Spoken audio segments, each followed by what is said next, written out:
comprendre. 7h17, 3 minutes pour comprendre si la vaccination sous sa forme actuelle est encore indispensable. Bonjour Henri Joyeux. Bonjour. Vous êtes chirurgien cancérologue, on l'a entendu dans notre journal de 6h30. Vous avez cité la ministre il y a quelques instants pour dire qu'elle déformait votre engagement. Je vais demander de la voir en face à face.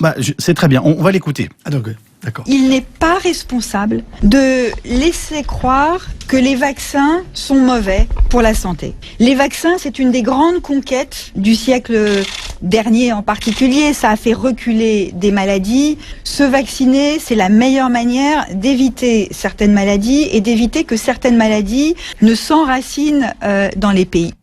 Est-ce qu'on est obligé de choisir entre Henri Joyeux et Marisol Touraine? Écoutez, elle est bien gentille, c'est une économiste, elle ne connaît rien à la santé. Comme toujours, quand ils arrivent dans un ministère, ils ne savent rien sur leur sujet. Donc elle ne connaît rien sur la santé et elle a des conseillers, j'en connais certains, qui ne sont pas totalement libres. Ça veut dire quoi? Ça veut dire que vous avez des experts qui sont dépendants de tous les groupes qui sont au niveau de la fabrication, et donc on préfère fabriquer un vaccin qui va coûter 7 fois plus cher que de donner le DTP qui coûte 7 fois moins cher. Vous accusez l'entourage de la ministre d'être sous l'emprise des laboratoires pharmaceutiques. Mais ils ne sont pas sous l'emprise, mais ils sont dépendants, si vous voulez, parce qu'ils vont chercher des experts qui sont des collègues, qui sont... Moi, on me dit que je ne suis pas un expert dans le domaine du vaccin, de l'infectiologie, tout ça. Je connais la médecine, je connais le système immunitaire, on ne va pas me raconter des salades. Alors, vous avez été très clair au début de notre entretien sur les 1000 jours, la capacité de l'enfant à recevoir un vaccin. Vous condamnez aujourd'hui ce DTP plus 3 en nous disant on nous force à l'acheter. Exactement, vous avez tout compris. Très bien.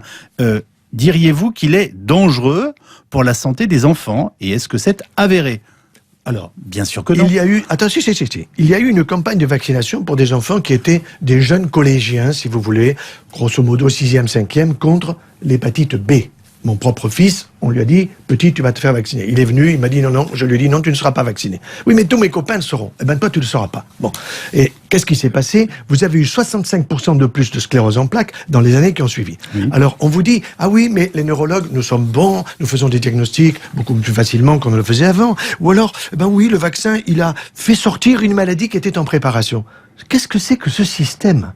Qu'est-ce que c'est que ce système? Quand vous avez un type qui n'est pas moi et qui vous dit qu'il y a une corrélation statistique entre 65% de plus de sclérose en plaques dans les 3 ans qui suivent, vous êtes en train de vous dire il faut faire attention. J'ai bien compris que vous réclamez en quelque sorte une vaccination, on pourrait dire à la carte, ou en tout cas qui soit capable de s'adapter aux enfants et aux parents. Juste une chose, vous avez invité la ministre à débattre. Oui. Est-ce qu'elle vous a répondu?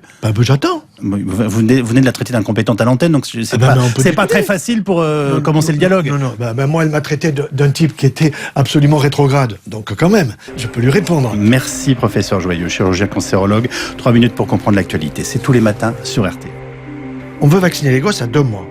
Or, le système immunitaire de l'enfant n'est pas fini avant 1000 jours. 1000 jours, ça fait 3 ans. On veut le vacciner à 2 mois. Et à 2 mois, ce système immunitaire n'étant pas terminé, il peut y avoir des réactions importantes au niveau de l'allergie.